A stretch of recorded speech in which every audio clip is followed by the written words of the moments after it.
natti mikaleessa maaltu uumame? Humaa waan adda ta'e akkan goone waadanaaf galiitii. Tole haa ta'u maal gochuu yaadde? Wanta raawwateefidha.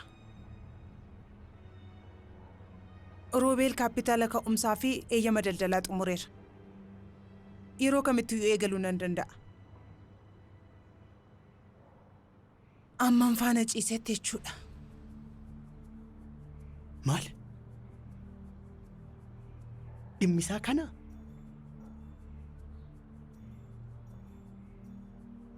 Salphataan kun teessoo isaa naa kenni. Amma isa ga'uttan itti hima yookaan immoo gatii harka isaan isaa kenni. Inni cabinsa koo furmaatan ta'u. Ofii kooti akkan baadhu naaf dhiisi. Yaadadhu. Sa'aatii 24 qofa qabna. Yeroo kana keessatti konkolaattota barbaanne argachuu qabna. Daliina. Ani waan sodaadheef obbo Zinoo bira nageessi. Ani irra deebi'ee konkolaataatu manaa waan inni jedhu fudhachuu naaf wayya. Yoo yaaddu waan ati jettu waan dhaga'u fakkaata. Hojiin kun gaafasti tolee waan hojjettu gaaf kaan immoo waan dhiistu miti kana beekuu qabda.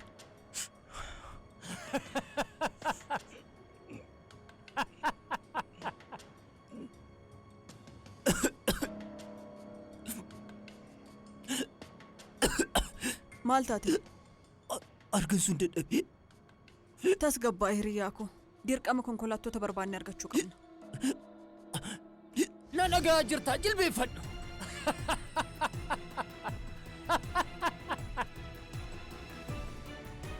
Kotama. Kot. Kana qabi.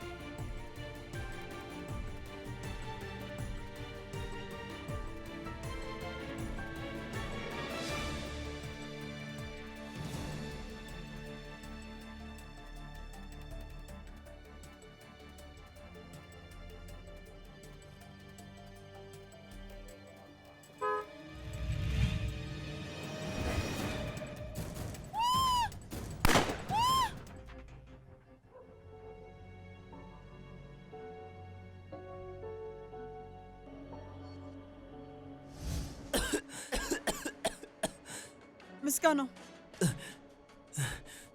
Maalu tasgabbaa'e. Funyaan keetiin argaluuf yaali.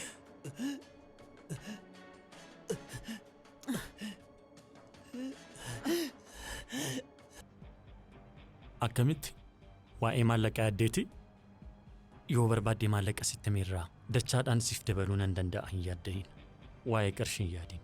Roobeel, wanta ati gochaa jirtu dogoggoraadha. Kanaaf yeroo kana jalaa qisaasessuuf as dhufte? Roobeel, Geetaachoon yerooti kufteetti si kaasee ture. Anis amma miila lamaaniin dhaabadhu akkana gargaartuun barbaada. Garuu moobileen ati Geetaachoo miti. Piroojeektichi yommuu qarshii galchuu jalqabutti siifan deebisa. Maaloo kana nan gaafatiin? Kana keessaa wanti dhugaa ta'e kamitti yaaddee beekta? Maal jechuudha? Maallaqa Geetaachoo kanan liqeeffadhe tokkollee narra hin jiru. Kanayyuu kanan siif kenne xiqqoo waanan si gaddeefi. Akkasitti gara jabeessa ta'uu keen beekuun ture. Ati Geetaachoo malee homaa fiduu hin dandeessu. Yaadattaa ati barumsa keellee seeraan hin xumurre. Akkamittan hojii koo irratti si amanuu danda'a?